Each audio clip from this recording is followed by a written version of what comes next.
And good afternoon, producer Susan. How are you doing today? I'm doing great, Jersey Joe. How are you?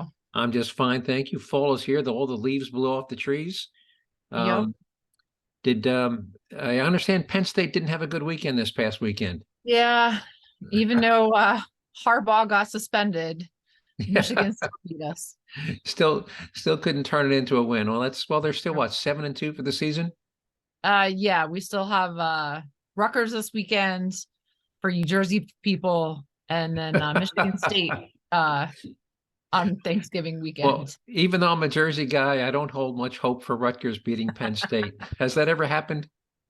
No. No, I don't think so. All right. All right. I got a lot to. You want to hear what we're going to try to talk about today? Yeah, what's on the agenda? Well, if we can fit it all in, there's a lot. First of all, today's November 14th. It's the situation with Jerzee Joe, news and perspective you won't hear on TV. Our quote of the week is from playwright George Bernard Shaw, who we've quoted in the past.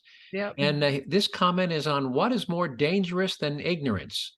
And when I tell you what it is, you'll have to agree with him. And what has to be the most ironic story I came across all week will tell you which national labor union has seen its own employees go on strike against their employer. So can you imagine a labor union employees are on strike against the labor union? Is that irony? Yeah. Last week we talked about in Washington, D.C., how many prior arrests homicide suspects have had. Remember that? It was 11. The Yep. typical homicide suspect in Washington has been arrested 11 prior times. Mhm. Well, we have some more crime stats from Washington, D.C., and it's just shocking how crime is just rampant in that city. So we'll add to that statistic from last week. And did you hear that not even Biden is immune to crime in DC? Did you hear his granddaughter? Granddaughter. Well, yeah, it wasn't his granddaughter. Apparently, there was a government vehicle parked outside of her house It because was she has her secret. Secret Service detail. Right, and some thug tried to break into the government car parked I'm outside sorry, of her that is not smart to try to steal a a Secret government Service vehicle. car. um, we all remember the mass shooting that took place in Lewiston, Maine, back in October, right? And the 3-day manhunt for the shooter. Yep. Well, we'll tell you what happened to gun sales following that shooting and during the 3 days of the manhunt. We'll tell you what happened to gun sales in Maine. We'll tell you why more than 70% of the immigrants currently crossing into the United States don't qualify for asylum under an international policy known as the Third Safe Country Policy. You've probably never heard of that, have you? No, nope. Well, it's actually a policy. It's an international policy. The United States is a signatory to it. And my favorite senator, Senator John Kennedy, we've heard him before asking people about CO2 and whatnot. He's got that Southern drawl. He's from Louisiana. And he's questioning Homeland Security Secretary Alejandro Mayorkas regarding why that third safe country policy isn't being adhered to. So we'll explain what that policy is, and we'll listen to him just grill Mayorkas on why the U.S. isn't following the policy that we're a signatory to. We'll tell you which city has spent more than $5 million to figure out that electric-powered snowplows aren't viable in their city, and how they could have determined that answer for just a fraction of $5 million. We'll give you a sad example of how you've heard of Trump derangement syndrome, right? Yep. Yep. Well, I've got an example of how it has completely consumed some people, and it's really, real sad. This particular individual, his entire life now revolves around his hatred of Donald Trump, but he is not unique. He's not alone. We'll play a clip of historian and political commentator Victor David Hanson describing how in his opinion, that President Biden is now nothing more than an avatar and a construct for the people that are controlling him. And we'll tell you what Hamas leaders have stated, what they hope to achieve during this ongoing war with Israel, and why it looks like they might be achieving their goal. And finally, our taxpayer relief shot segment comes to us from St. Louis, where a woman's new boyfriend shoots and kills her old boyfriend who had broke into their home at 1 o'clock in the morning. How's that for a triangle? Old boyfriend, new boyfriend. Yep. Anyway, have we heard that one before? Old boyfriend. I feel like it's a reoccurring theme. The recurring thing is right. All right. All right. Playwright George Bernard Shaw. He said, beware of false knowledge. It is more dangerous than ignorance. What's your take on that? Yeah, absolutely. Yeah, because if you're ignorant, you're not gonna act on ignorance. But if somebody says, "Oh, have you heard about this?" or this is going to happen, you're likely to act on false knowledge. You're not likely to act on ignorance. Yep. And of course, with the internet, how much stuff I don't know about you, but I read stuff that's absolute trash, 180 degrees on a daily basis. How about yourself? Oh, every day, and if it's on Facebook, it must be true, right? Well, Facebook. Yeah, and I remember Abraham Lincoln saying that 97% of the statistics you see on Facebook are made up. I mean, it's just outrageous. But I'm also, I never ceases to amaze me how many people read this stuff, and we've talked about confirmation bias, and because they want to believe it's true, they just accept it. They don't fact check it. And we've talked about the Karl Marx and Vladimir Lenin, their use of the term useful idiots. And remember what a useful idiot is: somebody who will believe, repeat, and act on the lies they are told. Mm-hmm. And unfortunately, in this country, on both sides, left and right, we literally have millions of people who are willingly gullible and will believe the most outrageous things they're told, and they'll go ahead and act on them. And it's just scary about how much false, Trump used to call it fake news. Mm-hmm. But it's really scary how much false knowledge is out there and how many people act on false knowledge. Anyway, so that's just my take on that. All right. Do you know what the largest labor union in the United States is? You think it's the United Auto Workers? No, I think it's the Education Association. Right. National Education Association, the NEA, represents virtually every teacher in the United States, which is several million teachers. Well, they're rank and file members because the NEA is a big organization. They've got literally hundreds of people who work in their headquarters and some regional offices. Those rank and file employees have gone on, and they're in a union. They're represented by a service union, by the way. They have gone on strike against the NEA. And they're picketing outside the NEA offices. So talk about the most ironic strike I've seen this year. The NEA's employees, and again, they are a labor union organization, have struck the NEA. So is that you find that the least bit funny? Yeah. All right. So last week we talked about how the average homicide suspect in Washington, D.C. has been arrested 11 prior times when he's finally arrested for homicide. And do you recall why a 30-year-old guy with 11 prior arrests is still out on the street walking around? Do you remember the detail we went into? Yeah. The district attorneys in Washington, D.C. are not prosecuting them. Right. It's actually the U.S. attorney, because unlike a normal county where you have an elected district attorney, since Washington, D.C. is part of the federal government, they have an appointed U.S. attorney, and the U.S. attorney for Washington, D.C. Doesn't prosecute 2 out of 3 people arrested. That's how you can be 30 years old with 11 prior arrests and still walking around the streets. Well, some more year to date, vehicle thefts are up 98% year over year. Can you imagine let's call it rounded up to 100. Can you imagine 100% increase in vehicle thefts? Yeah, and for a city the size of DC, which is really, what is it, like 1 square mile? Well, I think it's 2 miles on the side, so it's 4 square miles. So 4 square miles. Sure, 4 square miles. So you've got vehicle thefts up 98%, violent crime up 40%, and homicides, which are a subset of violent crimes, up 33%. We've talked about carjackings. They're averaging almost 3 carjackings a day. Can you imagine 3 carjackings a day in Washington, D.C.? It's just mind-boggling how quickly that city has deteriorated. You want to move on to gun sales in Maine? Yeah, I have a feeling anytime there's a tragedy like what happened in Maine, gun sales always skyrocket. Well, there's normally 2 reasons for gun sales. One, when politicians start talking about banning guns, people run out, oh, I better buy this gun before they ban it. But in the case of Pennsylvania, remember 2 months ago when that escaped convict was running around?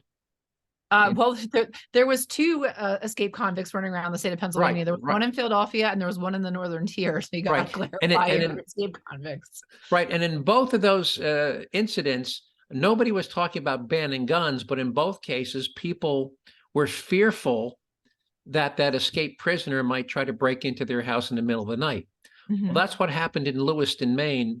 Now, at the time this took place, no politician was talking about banning guns in Maine, but the police were saying this guy's armed, he's dangerous, he's on the loose. The gun stores were absolutely swamped with people who didn't own guns, but felt they needed the guns because as they came to the realization that we know that is that when seconds count, the police are minutes away. And if this guy breaks into your house with a gun, you'll have 30 seconds maybe to do something about it. And calling 911 saying, hey, there's a murderer in my house with a rifle isn't going to do you much good. So during that 3-day manhunt, Maine gun stores were swamped by people that were seeking to buy guns. The lowest increase, because I went around, the reporter interviewed the gun store owners in and around Lewiston, Maine. The lowest increase he could find was a 200% increase. And some gun stores were saying they had a 500% increase. The owners are saying when they would show up in the morning, there were 20 and 30 people lined up outside of his gun store waiting for him to open the doors, open the doors to the gun store. So again, people finally come to the realization that which we know that when seconds count, the police are minutes away. So that's what happened in Maine. And it happened in Pennsylvania on those two occasions. So, all right. So you've probably never heard of the safe third country policy, right? No. It's also sometimes referred to as the first country of asylum policy. And this is an international policy to which the U.S., countries like France, Germany, Sweden, Norway, they've all signed on to it.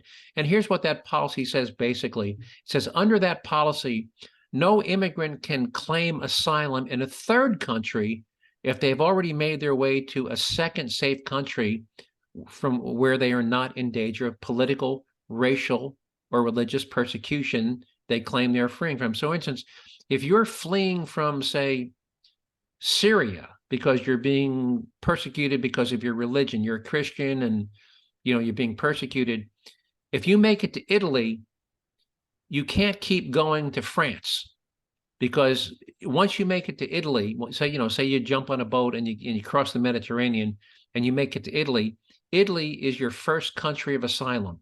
Okay. And if you keep going to France, once you've set foot in Italy, France says, no, we're the third country. Did you apply for asylum in Italy? And if your answer is no, then under that policy, well, then sorry, you cannot apply for asylum in France because you could have applied for asylum in Italy and you didn't. Well, what if you did apply for asylum in Italy, but it was denied? Can you then apply? Yes, France? you can then apply. Okay.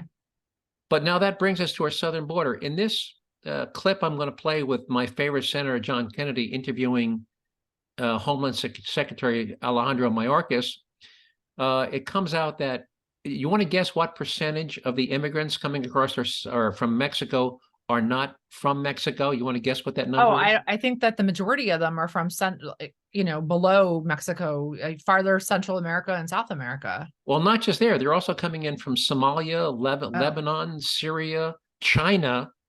So 71% of the 8.4 million immigrants who have entered this country on our southern border are from countries other than Mexico. Yeah, about half are from Honduras, Guatemala, Venezuela, but about 25% are coming from African and Middle Eastern countries. By the way, including Afghanistan, Iraq. So anyway, so that makes the United States the third safe country.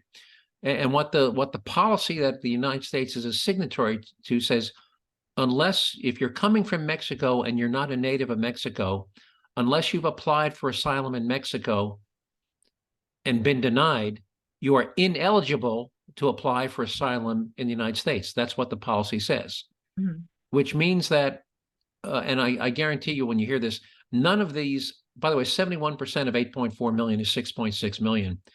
None of these 6.6 million people who have entered the United States claiming that they're, quote, asylum seekers, none of them, not a single one, has applied for asylum in Mexico, which means technically the United States has the right, when they come in and say, I'm here seeking asylum, simple question, have you applied for asylum in Mexico? If the answer is no, then I'm sorry, turn around and go back, because you cannot, under our policy, you cannot legally enter this United States and request asylum.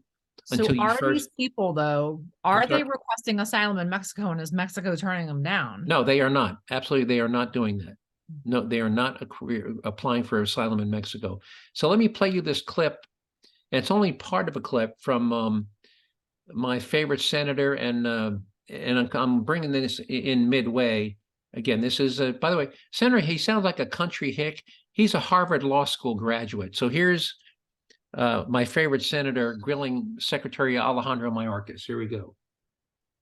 Because with respect, Mr. Secretary, to quote a public official in my state, it takes you an hour and a half to watch 60 Minutes. And you try to filibuster. By the way, I love that line because leading up to this, he keeps asking him simple yes, no questions. And Mayorkas keeps giving these long-winded answers that never answer the question. So I love this line. It takes you an hour and a half to watch 60 Minutes. So let me play that. Let me back that up and do it again. With respect, Mr. Secretary, to quote a public official in my state, it takes you an hour and a half to watch 60 Minutes. And you try to filibuster us and use up our time. What is a safe third country policy? Senator, a safe third country policy is a policy that provides as follows: that when an individual is fleeing their country of origin by reason of fear of persecution, and they traverse another country that can provide them safety from that fear, then they may not qualify for humanitarian relief in their ultimate country of destination, because they Let me stop you because you're watching 60 Minutes again. Senator, A safe third country policy, you can tell me if I misunderstand this. Safe third country policy says America has joined the UN treaty that says if you're being persecuted politically or for race or for religion in your own country, you can seek asylum in the United States. But this is the safe third country part. You have to seek that asylum in the first safe third country that you enter. Is that basically correct? of the safe third country policy? Are you asking me, is that a correct Yes, I am. assessment? Yes, but let me also Okay, just, let me ask you this, Mr. Secretary. Safe third country policies have been around for over 40 years, haven't they? I don't know, They started in the 1980s in of all places, Scandinavia, didn't they? I don't know, Senator. And the UK has a safe third country policy, doesn't it? Senator, the UK is underway in addressing its immigration Spain challenges. has a safe third country policy, doesn't it? Senator, if you know the answer to the question, I'm not sure why you're posing it to me. Greece has a safe third country policy, doesn't it? I'm because I want to know if you know. You don't even know how many people are coming into our country. That is not Greece true. has a safe third country policy, doesn't it? Senator, I disagree with the statement that you. Understand, but does Greece have a safe third country policy? I do not know if it does. Canada, the EU, Turkey, Norway, they all have safe third country policies, It's don't they? interesting. It's interesting you cite Canada because I negotiated the safe third. Yeah, country and agreement with- the first thing that President Biden did, and you did when you took office, was abolish our safe third country policies. Now, in 2023, this is Senator Hovind's chart. What percentage of the illegal immigrants who came across the southern border were not from Mexico? Do you know? Senator, I know that third country nationals has been on the increase, the number of encounters. What percentage? I can certainly. You don't know, do you? I can Okay. certainly. It's 71%. Okay, are not people who are not from Mexico. So if we had a safe third country policy, that means that 71% of the 8.4 million people that if you have allowed to come into our country illegally, let me be conservative and use 6.6 million because the 8.4 includes gotaways. 71% of the 6.6 million people that you have allowed into our country illegally would not be hurt in any way. They could claim asylum from political or religious or racial persecution, but they would have to do it in another country, more than likely Mexico. Is that not the case? Senator, that is an incomplete and inaccurate accounting of the safe third And country. did you not say when we last spoke, and I proposed that, you thought it was a bad policy? Senator, let me share with you a prerequisite to a safe third country agreement, and that is No, I'm almost up. So, so again, the guy, he wants to equivocate. He doesn't want to yes, no. He wants to use up because the senator only has 5 minutes, and his goal here is to keep the senator from getting to his point. So, so what's your reaction to the U.S.'s failure to abide by and enforce the policy that we're signatory to? Yeah, I mean, if this is a policy that's on the books, then maybe we should be enforcing it for, to help us alleviate some of these immigrants that we cannot support. Right. And by the way, you could literally turn them around at the border. You could say, have you applied for asylum in Mexico? It's a simple yes, no. It's two questions. Where are you from? Nicaragua. Have you applied for asylum in Mexico? No, I have not. Well, I'm sorry. Turn around and go back. Literally, it would be that simple. You don't even need a hearing before an immigration judge because you don't qualify for hearing. So, and by the way, Border Patrol officials have that. If you watch the show To Catch a Smuggler or Contraband, you see people all the time. They come across the bridges, and once you cross the bridge, the international border is in the middle of the bridge. So once they get to the checkpoint on the U.S. side, they're already on U.S. soil, and they've got fake documents, fake visas, fake passports, fake birth certificates. Border Patrol says, I'm sorry, this is fake, you don't qualify. And they literally just turn around and they send them right back across the bridge. So Customs and Border Patrol has the legal authority to turn people around and send them back without a hearing in front of a judge. I mean, that's an established legal fact. So anyway, so I wasn't aware of the third safe country policy before I heard this, but now that I've heard, I'm saying, why are we choosing to willfully not enforce it? Because again, 6.5 million people could have been turned back. And we've covered in previous podcasts the strain and stress this is putting on, New York City, Chicago, even Denver, and San Francisco. So Are there other, I'd be curious to know what other countries along there, like Central, so many of the immigrants that are walking up from South America are traveling through Central America, like Panama and Costa Rica and Guatemala. Did any of these other countries have that as well? I don't know if they do, but like for instance, if you're from Cuba and you make it to Brazil, or Venezuela, you can seek asylum in Venezuela. Or if you're from Venezuela and you make it to Colombia, by the way, there's a bridge that connects and I forget, the huge percentage are from Venezuela. If you're from Venezuela, as soon as you walk across the bridge into Colombia, you can request asylum in Colombia, but they're not doing that because they all want to come to America because we will feed you, we will house you, we will school you, we will provide you with medical care. And, we're basically inviting, if you are an immigrant, why wouldn't you come to America? Yeah. All right. How much time we got? Let's see. We got about 15 minutes. Good, making good time. All right. Electric snow plows. Now, by the way, what do we know about EVs? First of all, we know that cold weather degrades battery performance, right? Yep. And we also know that you can typically get 3 to 4 hours of runtime out of an EV before you have to recharge it, right? Yep. And we also know that, however, that's on normal, like flat, without a lot. If you're going up hills or, you're pulling a trailer, that degrades too, right? We all have all this information, about, I remember we had some examples of an electric pickup truck trying to pull a small horse trailer from Denver to Colorado Springs. They could barely make the 1.5-hour trip before they. Yeah, and we also did the 18-wheelers EVs that were Right. not economically. Right, an 18-wheeler loaded with potato chips, which is 90% air, right? Yep. Barely made a 300-mile trip loaded with potato chips. Okay. Mhm. So New York City bought 10 vehicles. They were a combination. They could either be used as a garbage truck. They were like open back, what we call stake body trucks, where you could throw garbage, bags of garbage in the back, or put a snow plow on the front. Well, they bought 10 of those at $523,000 each, and they tested them.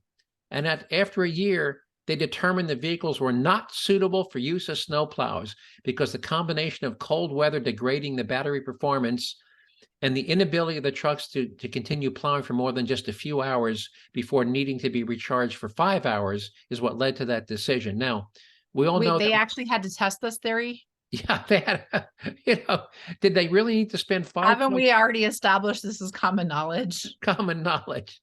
You could have figured that out with a pencil and paper, or you could have bought just one truck. Yeah. You could have bought one truck. Why did you not need to buy 10 trucks? What was the cost again? $500,000? $523,000 each. They spent $5.23 million to test 10 trucks, and not a single one of them was able to plow snow for more than. And by the way, when it snows, these snowplow drivers work 12-hour shifts, right? They work 12 hours and they get out. Yeah, And they work on the overnight usually. right. And then they turn the truck over to the next driver. So those trucks during a blizzard, these trucks are running 24/7, or they're running 24 hours a day, but no less than 12 hours. Yeah. So here you're buying these trucks and you're getting 3 hours out of it, and then it has to charge for 6. So anyway, your tax, thankfully, well, I shouldn't say not our tax dollars, because New York City gets a lot of federal aid, but New Mhm. York City squandered $5.23 million to test electric snowplows. Anyway, the inefficiency of government never ceases to amaze me. Any comment on electric snowplows? Yeah, I one can't believe they even thought it was a good idea, and the fact that they bought 10, let alone just one to pilot. Yeah, or maybe If they two, really wanted to test it. or maybe two, but 10. Come on, why did you need 10 to prove what a piece of paper and pencil was already telling you? All right. All right. We've all heard about TDS, Trump Derangement Syndrome, right? Yep. Now, as you know, I spent some time on liberal sites, and as you say, I spent time arguing with people who ate paste when they were little kids in school, right? Yes. Anyway, I see these people, they are just obsessed with their hatred of Donald Trump. So there's this one guy, and he's posting these memes, and he's saying Trump this, Trump that. So I went to his Facebook page, and here's what I found on his Facebook page. And this is a real person. This is not a troll, not a made. This is he's actually a Pennsylvania resident. On his Facebook page, no pictures or posts regarding family, friends, or girlfriends. No pets or hobbies. No vacation or entertainment events shown. No sports team posts or posts about their favorite entertainers. What you would find is an unbroken string of 37 anti-Trump posts and memes stretching all the way back to 2020. How sad is that? Mm-hmm. How very, very sad. This guy's entire life is consumed with his hatred of Donald Trump. And unfortunately, he's not alone. And you're right. He is not alone. I bet you if I check the Facebook page of half the people I interact with, he's not much different. Their reason to live is to hate Donald Trump. Now, I'm not a big Donald Trump fan. All right. Yep. I'm not a big Donald Trump, but I'm not consumed with vilifying the man.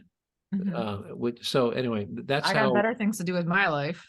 You and me both. All right. Moving on. Have you ever heard of Victor Davis Hanson? No. Well, he's both a historian. He's written several books, and he's also a political commentator.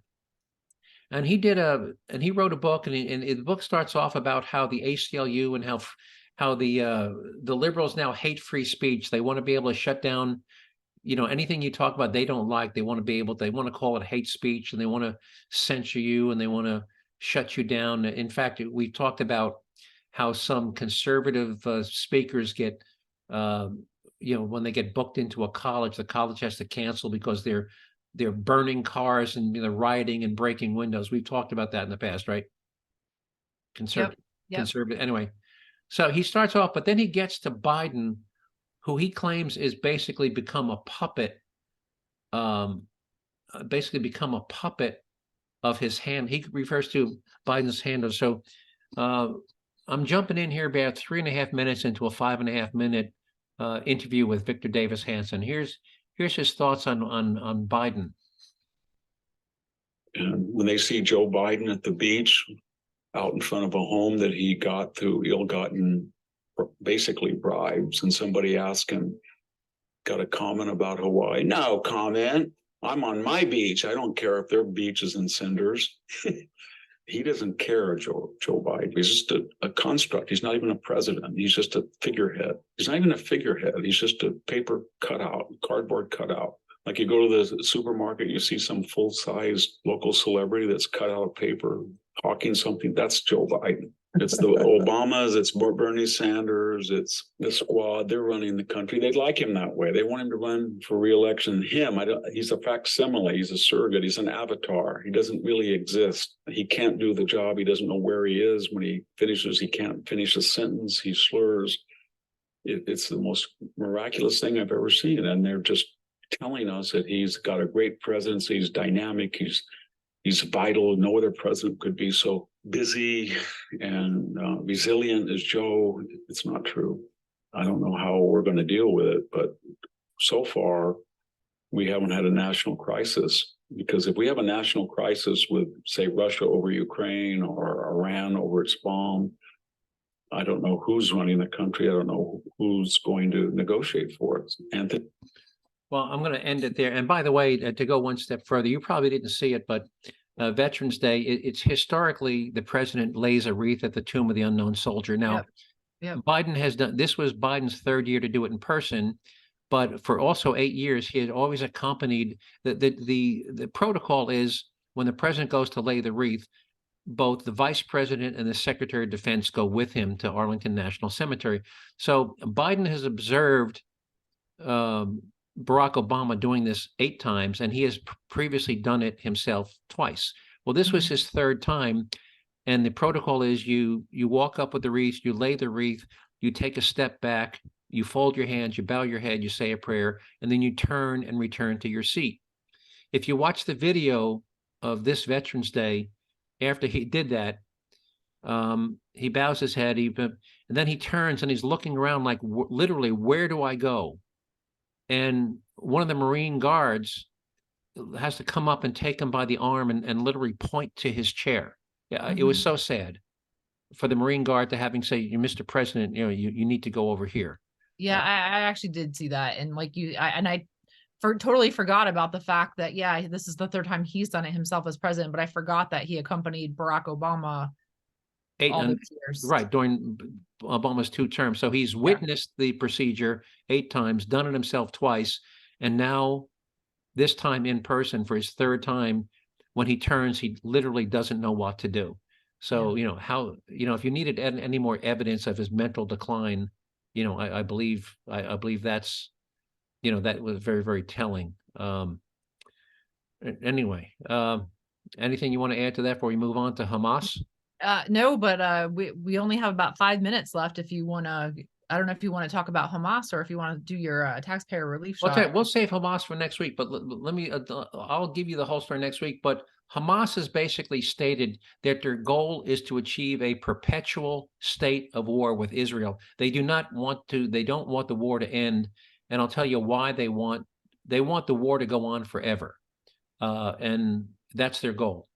And I'll go into detail next week. We'll revisit that next week. Anyway, taxpayer relief shot. Why do we call them taxpayer relief shots? Well, let me have the sheriff of Santa Rosa County, Florida, explain it to you. Here we go. Let me see if I can play this.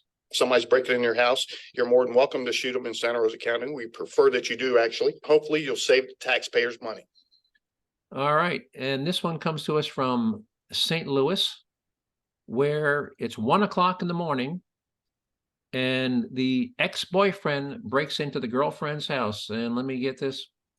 One of them fired a gun, Hang on, here we go. killing the police say he broke into his ex-girlfriend's home in North St. Louis. The victims put up a fight. One of them fired a gun, killing the intruder. Thank you for joining us tonight. I'm Ann Allred. 5 on your side's Brent Solomon is live at police headquarters now with what he's learning from the investigators. Brent. And investigators tell me this was not a random crime. It happened overnight, startling neighbors and the victims, who took their safety into their own hands. Imagine being asleep in your bed and waking up to find someone you know standing over you with a gun. That's crazy. That's real crazy. It happened just before 1 a.m. Friday.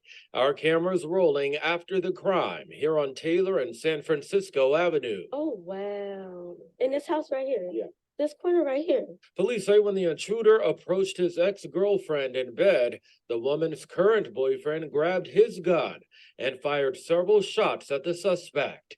He died on scene. There's no random crime around here. Roosevelt Buck says he's not surprised the suspect was known to the people who live across the street. Our houses don't get broken. We'll have breaking. We have elements that come in our neighborhood. And not that often. Friday, friends and loved ones spent the day stopping by to comfort the victims. Authorities recovering 2 guns on scene, one the intruder had and one the victim used to kill him. Well, I don't like when people lose their life, period. But at the same time, because of the circumstances, I understand it. And that's why you shouldn't be going to nobody else's house, trying to break in and everything, because you never know what's going to be on outside of that door. Police have not identified the 37-year-old man who lost his life, and they are not charging the man who opened fire. They call it a justifiable homicide. Live in St. Louis, Brent Solomon, 5 on your side. So can you imagine 1 o'clock in the morning, you wake up and your ex-boyfriend is standing over your bed with a gun in his hand? Yeah. So wait a minute. Can you wait a minute? I need to call 911 and yeah. call and tell the police that you're here. Yeah. How's that going to work out for you? Yeah, and if she had a PFA, that piece of paper is not going to protect her either. Yep. Yeah, because what do you call it?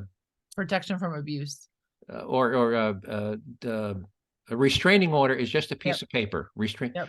That's why I teach your daughter to shoot, because a restraining order is just a piece of paper. And you heard the neighbors, you got to protect yourself. And one woman said, that's why you shouldn't be breaking into people's house, because you never know what's going to be on the other side of the door. So Yep. anyway, anything you want to add before we sign off?